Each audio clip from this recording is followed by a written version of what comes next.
I'm not going to sit here and pretend to say, well, like this isn't a stinging defeat for Lincoln Riley. And this is, no problem at all. But like it's not the most devastating thing in the world either. So like let's just have some balance there.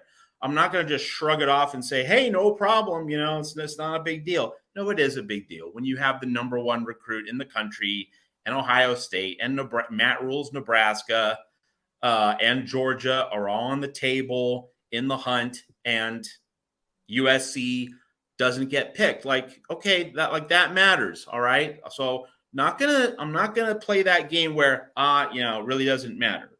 But I am going to say, like, it's not devastating. You know what was devastating? Josh Connerly. Like that, when that recruitment slipped through Lincoln Riley's fingers, that felt really devastating. And we all know USC's relationship with recruiting five-star offensive linemen. Like that's like the bedrock of the program and its identity, and getting it back to the standard, the championship standard of Pete Carroll and in previous decades, John McKay, John Robinson. Like, so that was a gut punch. Like that really hurt. Still hurts a little bit. I think if USC fans are being honest, I mean, it hurts a little bit for me just thinking back to it. This Dylan Raiola is not in that class. It's not at that level of gut punch. It's not at that level of pain. And the main reason is you have Malachi Nelson. And let's just be honest here. And like when players consider where they're going to play college football, like they make an obvious cost benefit calculation. And like, how many years do I need to sit on the sidelines before it's my turn? How much do I balance learning from Lincoln Riley, learning, from an elite head coach and offensive mastermind versus getting playing time? And like, so, if you want to be coached as a quarterback, like we don't need to play games here. Of course, you'd rather be coached by Lincoln Riley than Kirby Smart, but Dylan Raiola is going to get more playing time at Georgia. Let's just be honest. And that's because you have Malachi Nelson there at USC, the guy who's waiting in the wings for 2024 and 2025. Like, if we're being realistic about this, the expectation is that Malachi Nelson learns this year under Caleb and Cliff Kingsbury and Lincoln Riley, and then he's ready to take the reins when USC goes to the Big Ten in 2024, and he'll play his sophomore and his junior season. So if you're Dylan Raiola and you're looking at that, you're thinking, well, USC is probably not my best situation, and I'll go to Georgia where, okay, I'm not being coached by Lincoln Riley, but like I'm going to be the guy when I set foot on campus. I have a realistic chance. I'm the number one recruit in the country. This is Dylan Raiola's thought process, not mine. Like I'm the number one recruit in the country. I am the big dog, DAWG. And so I'm going to step between the hedges and be the man for at least 2, if not 3 seasons. And maybe his freshman and sophomore years aren't spectacular. Well, maybe he transferred to USC for 2026. I know, who knows? But like, we can just see the obvious cost benefit analysis that Dylan Raiola is doing. It's the cost benefit that other recruits, transfers do when they look at the landscape, and we can appreciate that. So, again, I'm not going to say it doesn't matter because, and this really gets to the nitty gritty of our conversation tonight here at the Voice of College Football. And for all the fans who are jumping in and watching us, this really increases the stakes. Like this creates like an poker chips in the middle of the table feel in terms of USC better get the best of Malachi Nelson now. Like that, this just ups the ante. That USC and Lincoln Riley has to get this right. And this also increases the value and the importance of, and I've said this on previous Monday night shows here at USC Trojans Live. I've written about this at Trojans Wire, but having Cliff Kingsbury on this staff, probably just for the 1 year before he gets a coordinator job, maybe a group of 5 head coaching job, maybe NFL coordinator. Like he's going to have his pick of jobs for 2024. Like you don't usually stay at one place as an analyst for 2 years. So like he'll get a bigger job next year somewhere else. But like the biggest thing Cliff Kingsbury can and probably will do in his 1 year at USC under Lincoln Riley. This Dylan Raiola story pretty much cements it and locks it down. It's not going to be how he teaches Caleb Williams. Lincoln Riley pretty much has that done. It's how he teaches Malachi Nelson. It's how he prepares Malachi Nelson for next year. It's how he helps Lincoln Riley cultivate the next quarterback and ensures that Malachi Nelson will be ready to deliver the goods at a very high level when USC enters the high stakes realm of the Big Ten. So we'll talk more about Dylan Raiola, of course, but like that is the scene setter. That really creates the fundamental reality of the situation and creates the main underlying pillars of this discussion here at the Voice of College Football. So let's start with a talent evaluation, because this is not a situation where a particular school is gunning for a top 3 quarterback in the country and their second option is a top 20 quarterback in the nation. Unless said person is a talent evaluator, a scout, a professional that has a distinct preference between the two for whatever reason, they just see something in one that they don't see in the other, whether that be positive or negative. You can't really draw a distinction between their rankings and ratings. They're so close, it doesn't matter from that standpoint.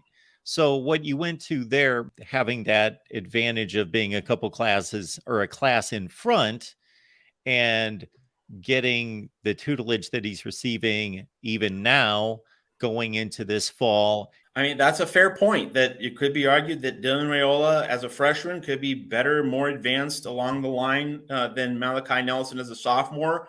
But obviously, and this is a key thing, it's that Malachi Nelson will have had a full year of exposure to the system. And he, sure. and crucially, like he will also have Caleb Williams as like a third coach. So he has Lincoln Riley as his main coach, Cliff Kingsbury as a second coach, Caleb Williams as a third coach. And so he's going to be getting coaching from a guy who's on the sidelines, a guy who's, not going to be on the field on game day, and from a teammate. And so crucially, he's going to be getting coaching from 3 distinctly different perspectives in terms of how guys process the game, process plays, and sequences.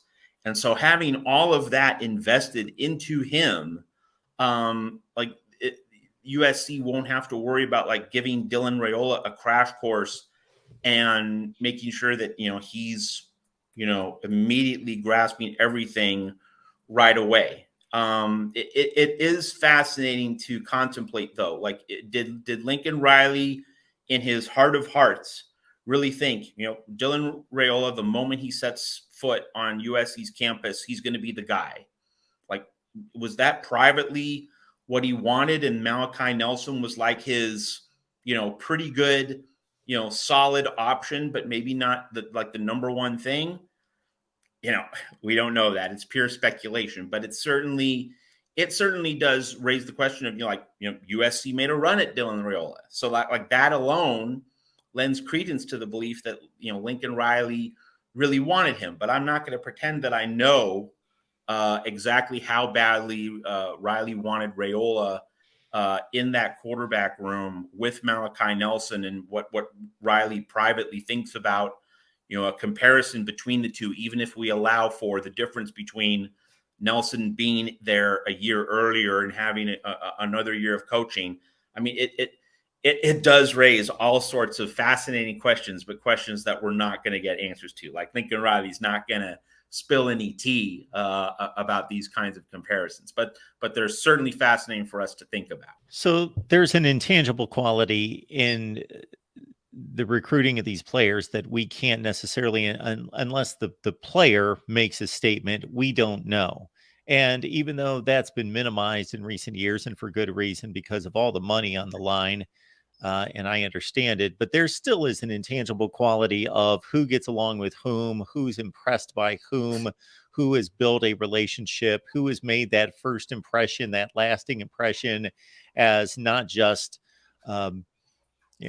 great head coach at the collegiate level, but who's going to take care of, a son while he's away from home, who's going to look out for him, who's going to be a great mentor. Again, who did he build a rapport with, and all of those things that unless you know something out there, I don't think there's anything that's gotten out in regards to, anyone showing their hand as to who has the upper hand in that regard. So then it comes down to weighing, the race to the NFL and how most effectively that can be accomplished and how quickly that can be accomplished. Now, Lincoln Riley obviously has the track record that goes far beyond what Kirby Smart has been able to show at that position.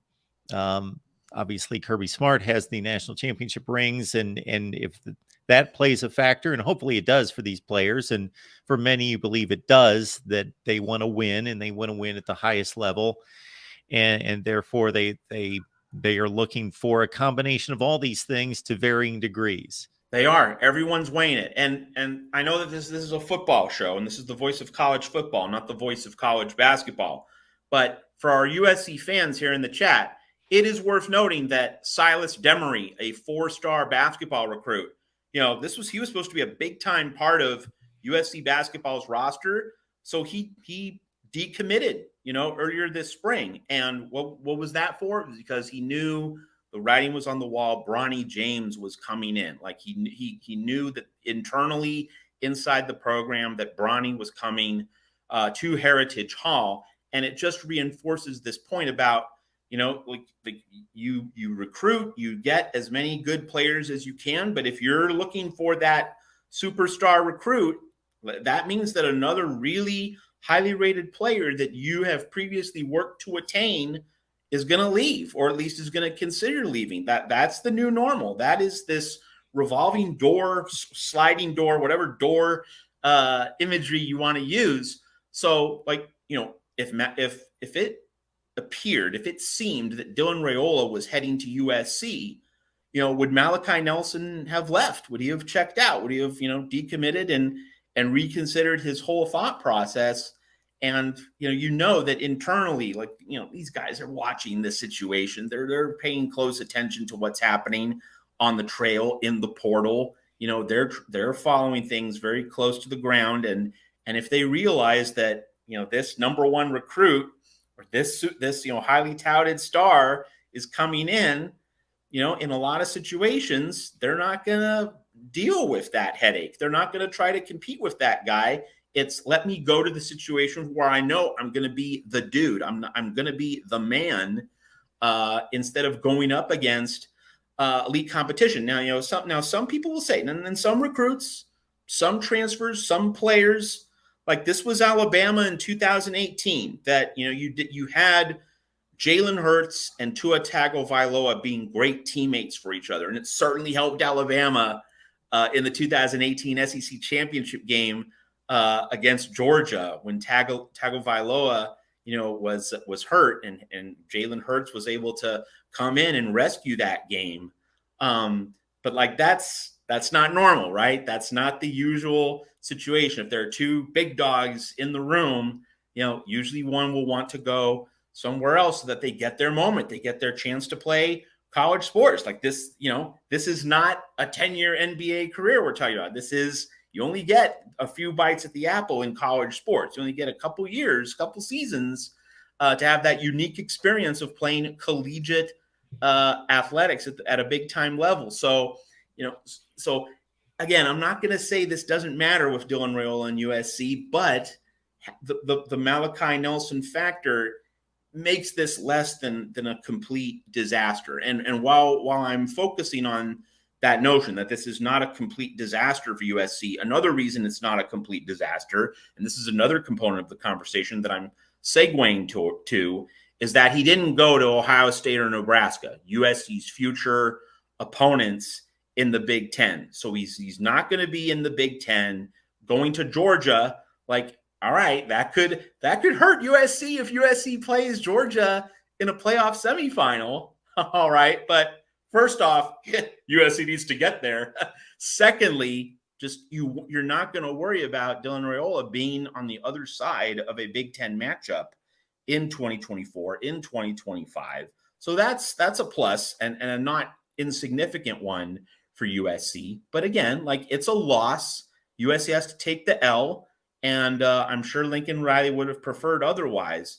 but there are some nuances and there are some details to this that, if Dylan Raiola did come, do we think Malachi Nelson would be willing to just compete with Dylan Raiola? We don't know, but things being what they are, pretty decent chance that Malachi Nelson reconsiders and heads out of town. Some of our best conversations with Matt are available exclusively on our YouTube membership program here at the Voice of College Football. So we've got 3 segments available now. We will have plenty more in the coming days and coming weeks. So again, our USC Channel YouTube membership is available. Just go to the front page, the front display on the YouTube channel. You will see the option to join. And then you can look at your options in regards to tiers and benefits there. Again, it's our USC channel membership with Matt and the exclusive content that we produce here each and every week for you.